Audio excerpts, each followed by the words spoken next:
Thank you.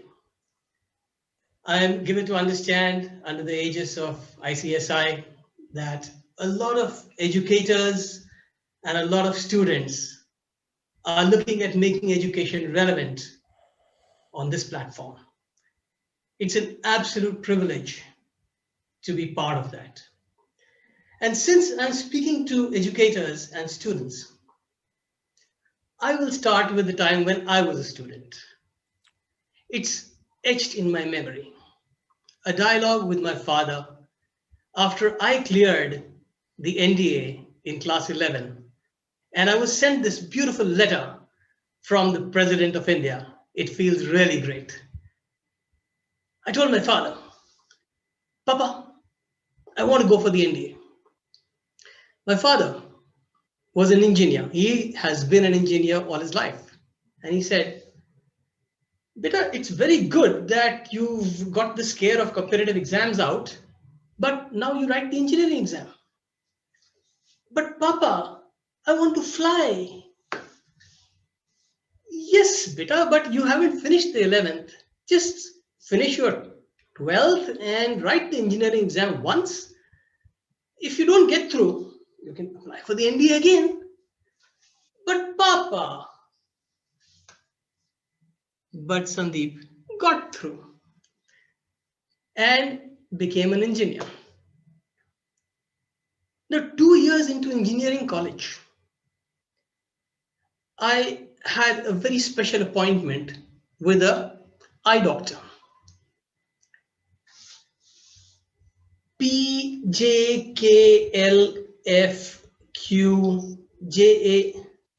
Okay, now ADP. Okay. You need glasses 24/7. Sir, do I have short sight, long sight? No. It is astigmatism. Astigmatism. Very long word. What does that mean, sir? Beta, it is your cornea. There is a dent, so you need to wear glasses all the time. You can't focus properly. Achha. Okay. Big smile. Why? Because an engineer looks very good with glasses. I look serious. Fast forward 20 years. In the meantime, some jobs happened. I didn't really get along very well with jobs. I set up my own businesses. I completed my management from IIM.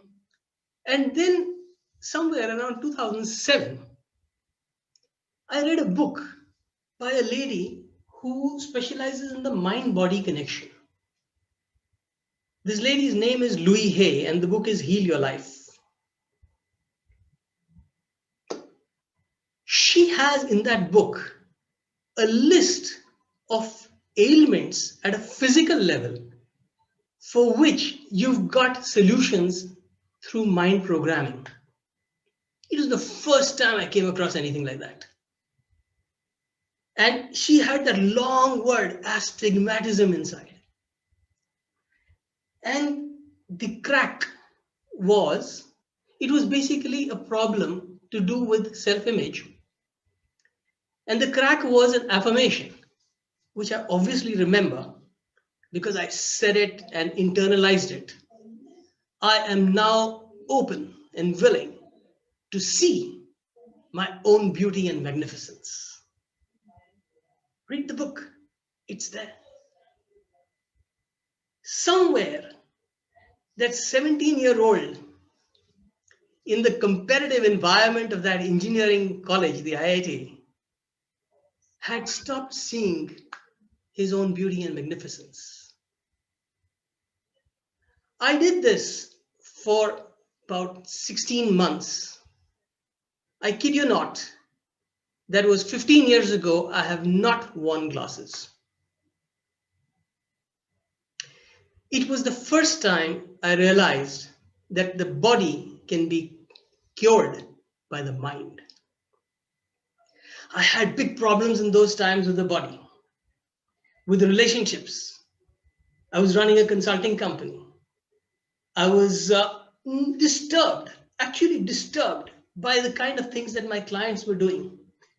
Not that they were doing anything wrong, but the whole consciousness of the business environment, selling things that are not good for us, working in workspaces which are crammed and going against the biorhythm and solving problems like somebody's credit card and somebody's insurance claim, problems which I thought ought not to have existed in the first place. That was stressful. Relationship stress, social stress, cash flow, financial stress, all sorts of it. Fortunately, I had a parallel track which I had just adopted of connecting with some Vedic gurus in search of these answers. That why are we working like this? Why are we selling these kind of things? What is our purpose? Where is our consciousness going as a race? And that kept me afloat. By 2010, I had handed my company over to the other directors and I had moved out in search of answers with Tibetan lamas. I spent a few years in the monastery, and I will tell you in a few minutes why all this is extremely relevant. I understood how energy works, how we are all alignments of body, mind, and spirit. And then I found purpose, my own, of working away from the disturbing corporate environment in villages.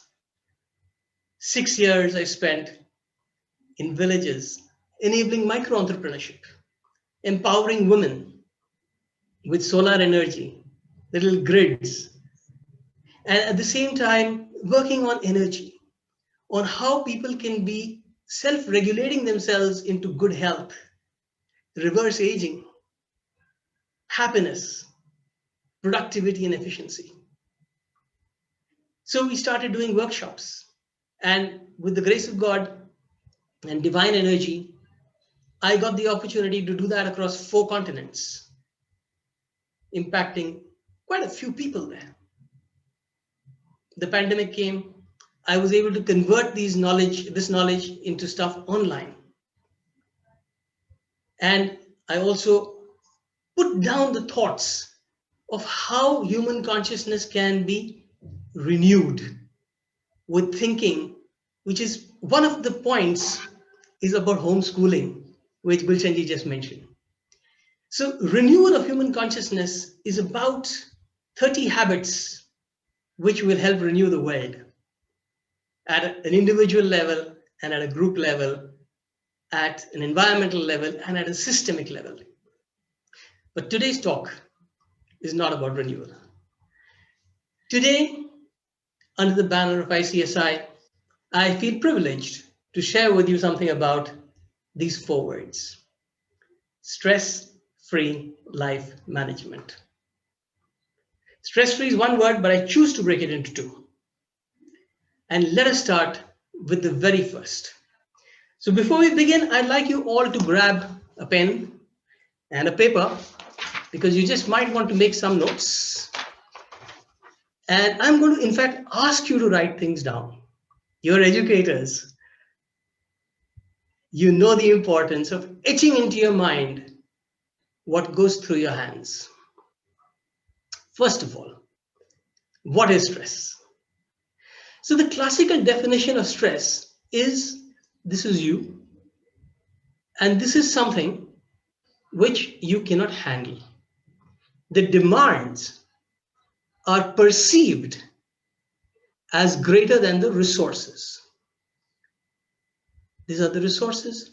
These are the demands perceived. Now, perception is a big thing here, because stress used to come to us when that big elephant would stand outside our caves, maybe once a week. But today, the big elephant has taken the shape of a bully. The big elephant has taken the shape of a supervisor. It's taken the shape of an opinion, so intangible. And that same impulse of stress comes to us on and on and on. And there is only one answer to it, which I have distilled from 15 years of studying about how our energy works. And the answer is this: all you can do is shine the light on it. Reminds me of a very powerful line by Madam Marianne Williamson. You can Google it up for the exact words, but the essence of that quote is, we must not be scared of the darkness. We must be scared of the light. Because it is the light inside each one of us that we wonder about. Who am I to be so good, so bountiful, so abundant, so magnanimous, so magnificent? Who am I?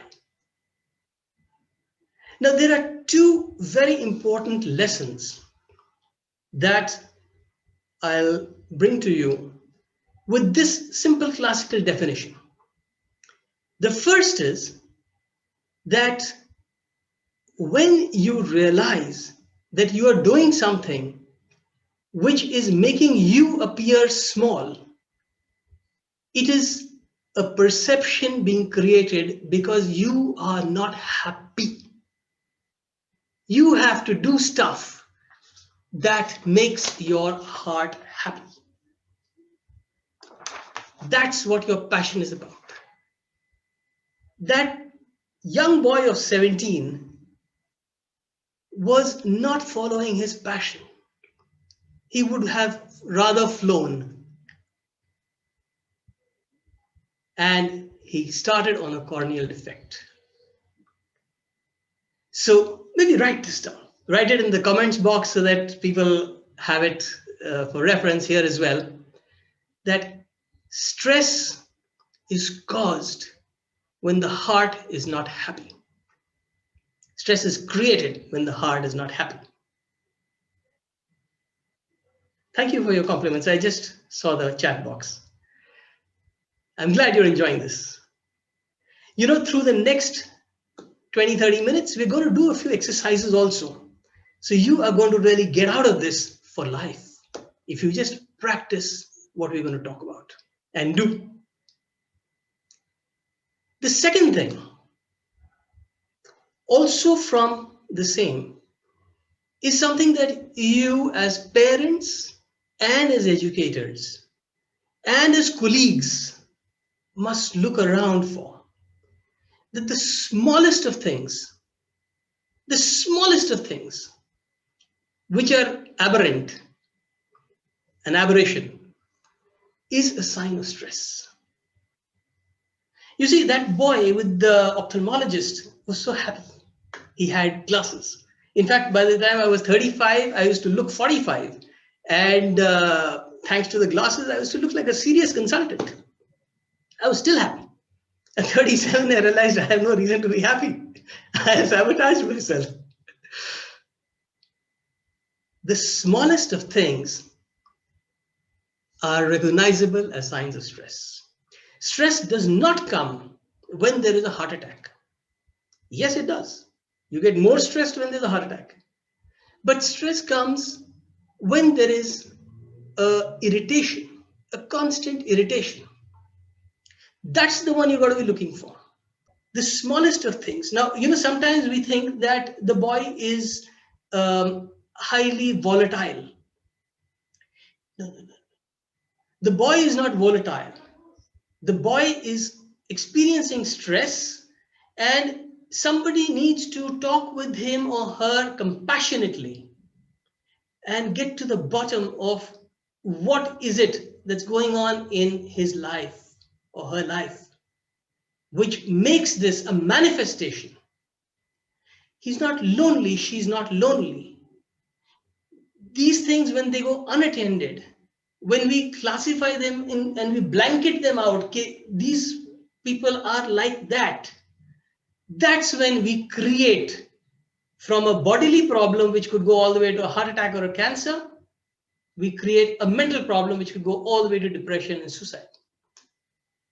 We don't want to be doing that ignorantly, because nobody told us that there is a matrix on which we have these early signs, and every little thing is an early sign. Astigmatism was an early sign of something that did not make my heart happy. My heart got very happy when I was in the monasteries and felt free. And as I told you, with that push of freedom, I was just, working in villages like a free bird, working around the world like a free bird, working online like a free bird. That little boy was finally flying. The word free is what we are born with. You know how we're born? We're born like this. You see, this is how we are born. Clean, free, nothing. And you know what becomes of us? Guess. This. This is what happens to us. Layers and layers and layers of stuff we don't have any use for. I call them 4 Ps. And of course, there's so many things within each one of these Ps. But everything that stresses us out and why we are not stress-free is because of possessions. P1, you could write that in the comments. They could be possessions that we are going after because the neighbors have them, because everybody else has them, because that's the way to be. They could also be opinions we possess, which pull us down. Or the opinions other people possess, which contaminate us energetically. Second is the projections. We project a lot of things which never happen, but we are anxious to the core. Starts with little worry and it becomes a nervous habit. And that nervous habit is an energetic habit. It is very, very subtle. But you have long words in medicine, like astigmatism and Alzheimer's and Parkinson's, to describe situations like that, which actually are very, very solvable if we just catch ourselves projecting. Mindfulness and things like that, which come from the Buddha 2,500 years ago, are getting more fashionable nowadays because they just tell us, observe, what are you doing? What are you projecting? And what is the truth? The third P is perceptions. We perceive things as constraints. Perceptions impact relationships. I draw a 6 here. You see a 9. You and I can be fighting for the next 20 years. That is my property. This is your property. My 6, your 9. It's the same thing if we just come around the table, right?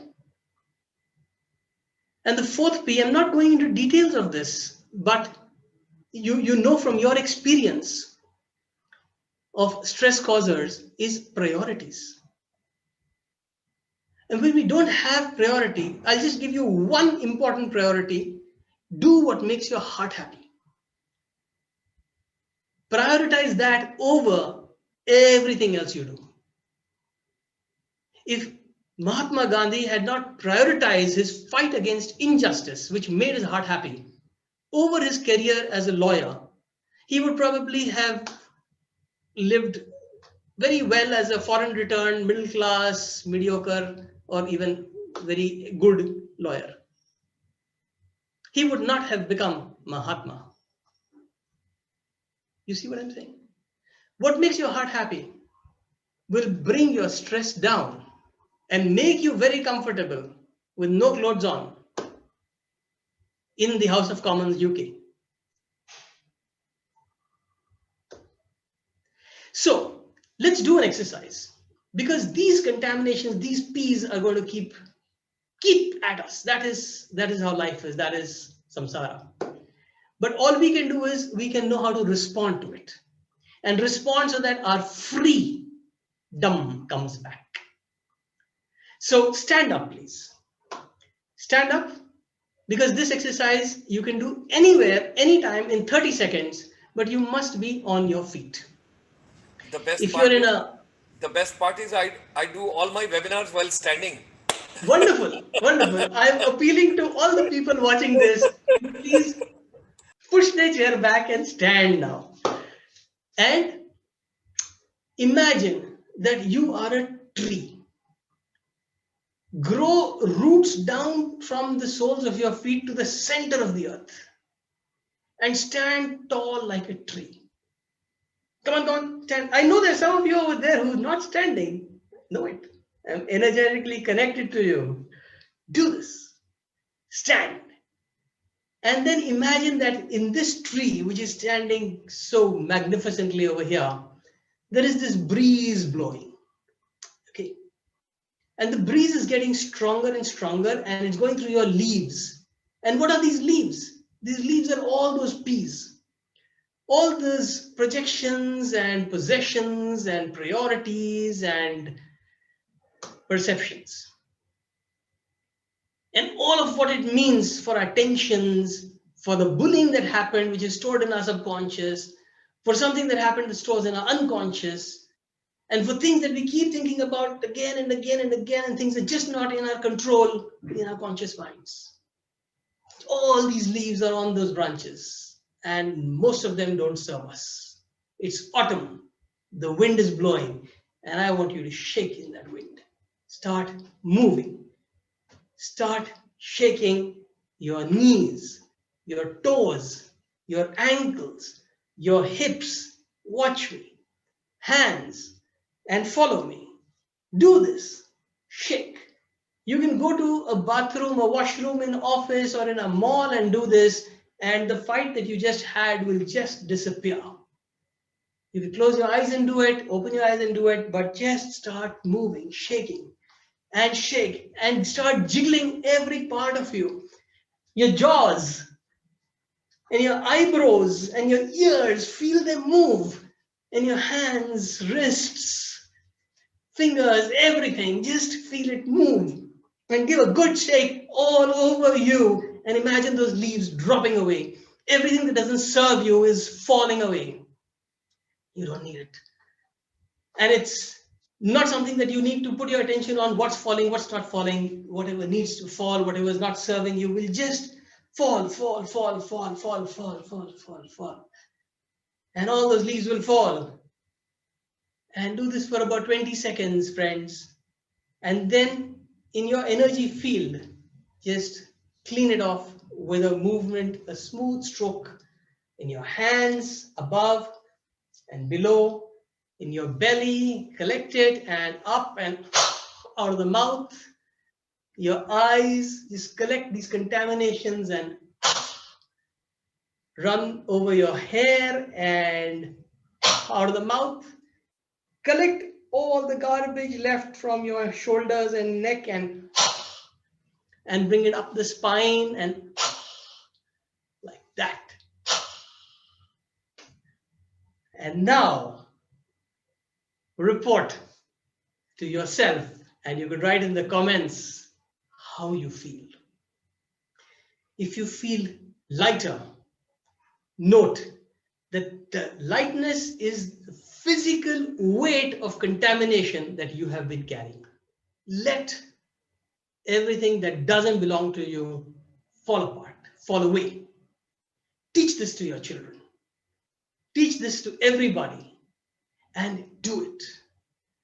The more you do it, the more you start feeling the grossness of this cleaning, and your immunity will start developing. You will start being stress free. Now let me come to life. And as we talk about life, let me tell you a life and death story. It's a story about a fly at a window, and that fly is going through that window.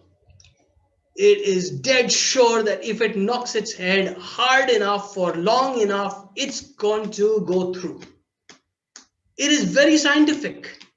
It knows that it is 5 mm, more than 5 mm, and the glass is only 3 mm. And so it can cut through. It knows that every time it bangs its head, there is heat produced, and if there's just enough heat, that glass will give up. It will go through, and possibly it will not. That life and death story has another story. And that other story is that there is a window just above. And if the fly would have just gone 1 meter up, it would be out of the window and exactly where it wanted to be. Friends, this is our life. These are those peas, these are those layers that we have started creating ever since the first time that our parents told us, no, don't do that. What makes you think that way?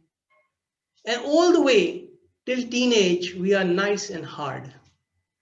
And the rest of our lives, we are realizing that this is not our true self, and we are from the center, which is where we were. From this center, we are going out, cutting through layers and layers and layers and layers and layers, and it is a tough journey. But we don't have to be on this journey.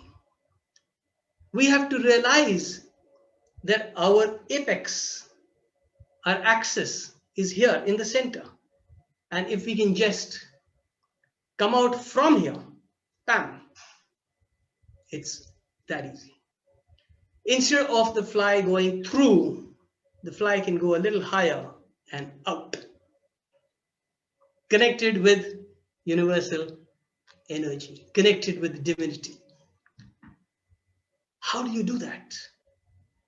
You do that by understanding that you are nothing but a part of that huge divine energy. You are part of that huge Pacific Ocean. You may look like a wave. Somebody else may look like a surf. Somebody else may look like a ripple. And you may be hitting your head against that rock, believing that you've got to make sand out of it. But if you can just pull back, you will find the deep, calm Pacific that you are part of. That is the real you. And you can do that now. And I'm going to give you another 30-second exercise, which I want you to do. It's not enough to know. We know a lot of things. It's important to do. So this you could do sitting, if you're sitting on a chair, or you could do standing. But once again, I'd like you to ground yourself. You know, we collect energy from the ground. It comes through the soles of our feet and up. And I want you to grow a third root from your back, from the tailbone, going straight down. Just imagine that going right down. And so you have a tripod that you have, and your back is straight against, not leaning against the back of the chair, but independent of the back of the chair. Vertical. Sitting or standing, perfect. Now I want you to breathe and observe where this breath goes. If you breathe deeply, your belly must come out. Why? You're not breathing in your stomach. You're breathing to fill your lungs fully. And when your lungs fill fully, they press your diaphragm down. And because there's no rib cage, the belly comes out. Now, I have seen this in 1 in 3 people all the way from New Zealand to Mexico. They breathe in reverse. And that is a sign that you are stressed. You are compromising on the length of your life and the quality of your life because you're not doing what makes life, breathing correctly. So if you find that you are not having your belly going out, if it's remaining flat, or worse, if it's going in, realize that you are constricting your lungs. You're pushing your diaphragm up and telling the lungs, this is all the space I've got. Fill it up. If you keep breathing shallow like that, you will have all sorts of difficulties. For example, there was this lady who came to me who's had a lot of chiropractic practice that's happening on these three vertebrae because they're starting to get fused. And I discovered she breathes with the belly going in. I said, just for 2, 3 weeks, reverse it consciously. And she did. She never needed to see the chiropractor again or anybody else because there was no further pain. The body has a great way of self healing, but it is our conditioning that calls for a renewal, which is why we've got to make education relevant so that we understand what we already knew 4, 5,000 years ago and bring it back to serve us in today's complexities of life and business. So I would recommend that you take 3 breaths like this and see the calm that comes in. It's completely different. You change your state inside. You connect with that needle of your inner power, and that needle then manifests upwards and connects with the universe. When you change your inner power, you change your outer reality. People start reacting differently. You will see it.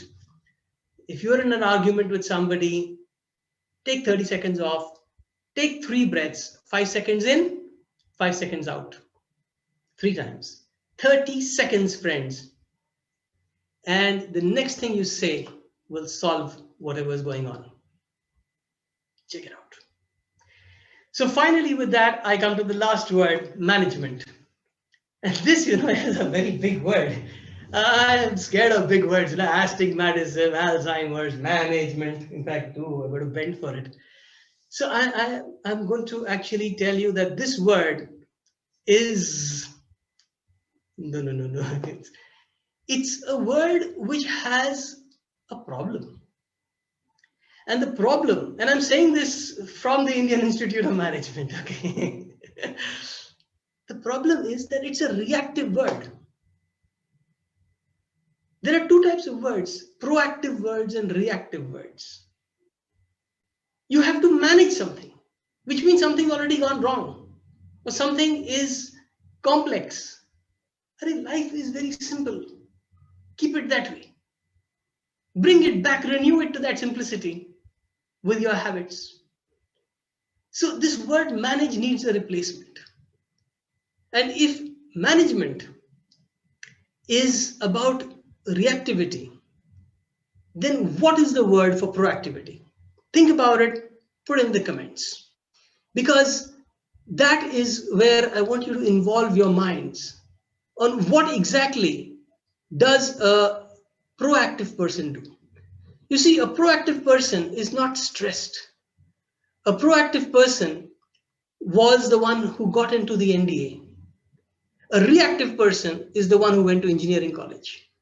A proactive person was the one who set up their business. A reactive person is the one who conformed to the ways that other people do business and started getting hugely stressed, as I told you. A proactive person is the one who took to the Himalayas. And thereafter, there was no stopping, because that was the time when life was being led by design. A proactive person is a person who designs their lives. And I would urge you to bring that methodology in. I have the whole treatise on renewing our systems to start designing them right. Because if online education is resulting in so much of good for the planet by way of carbon emissions, by way of the burden on children, the time being lost in travel, the amount of bullying, all sorts of things, then we must bring this on by design. We must not be forced into this by a coronavirus and spend a whole year reacting to how to manage that. Now, this 2021 is the time for designing systems so that the kids still get their human interaction, they still get their energy interchanges. The teachers are used to processes which are making it easier for a world to interact online. Because tomorrow you might reopen the schools and universities, but day after, the boy or girl will go into work at Google or Facebook or someplace like that, which is still working from home. So suddenly you're not preparing them for the real world, because hybrid working, working from home, working from away from the city is the way the nature has ushered us. It's shown us the path that you were going off track. Those concrete jungles were not right for you. Go back. So many of my friends are operating from little family houses in the hills. All you need is Wi Fi. So, this is a different subject altogether, stress free life design. Not the subject for today's talk. I'd love to take questions on stress free life management, and I'm available on sandeepnath.com. You just go down at the bottom and you can write a note to me, connect up, and I would be happy to see how we can have more conversations in your institutions specific to your contexts so that we can bring about change by design, renewal. Thank you. Thank you so much, Dr. Gulshan Sharma, and all of you here. And I'm really happy to take questions for whatever time we have for it.